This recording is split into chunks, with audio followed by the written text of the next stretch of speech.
বন্ধুরা, আজকে আমি আলুর পরোটা বানাচ্ছি। দেখতে থাকো কিভাবে আমি বানাচ্ছি। এক বাটি আটা নিয়ে চিনি দিচ্ছি, স্বাদ মতো আমি নুন দিচ্ছি, 1 চামচ তেল দিয়ে মেখে নিচ্ছি।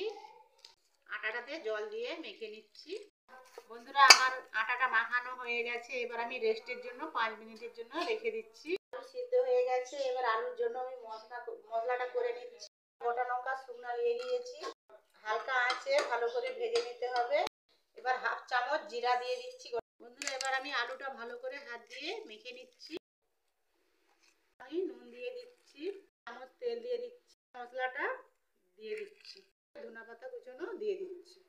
আলুটা আমার মাখানো হয়ে গেছে। আটার লেচিকে আমি এইভাবে বাটির মতো করে নিচ্ছি। করে নিয়ে এবার আলুর পুরটা এর মধ্যে অল্প করে দিয়ে এইভাবে ভালো করে মুখটাকে বন্ধ করে দিতে হবে। আলুর পরোটা একটু মোটা মোটা করে বেলে নিতে হবে। পরোটাটা ভাজার জন্য 1 চামচ আমি প্রথমে তেল দিয়ে দিচ্ছি, পরোটা ভেজে নিচ্ছি। দেখো কত সুন্দর ফুলে উঠছে। আলুর পরোটা বলে কেউ বলবে না। আলুর পরোটা যে এত সুন্দর ফুলে, বন্ধুরা তোমরা একবার বাড়িতে করে দেখবে, খুবই মজাদার, খেতেও ভালো লাগে। দেখো আলুর পরোটা বানিয়েছি, কত সুন্দর নরম তুলতুলে। এরকম তোমরাও বানিয়ে খেতে পারো। আর ভালো লাগলে লাইক কমেন্ট শেয়ার করবে। আর যারা আমার নতুন বন্ধুরা, আমার চ্যানেলটাকে সাবস্ক্রাইব করবে। সবাইকে আমি নমস্কার জানাচ্ছি, সবাইকে আমি শুভরাত্রি জানাচ্ছি।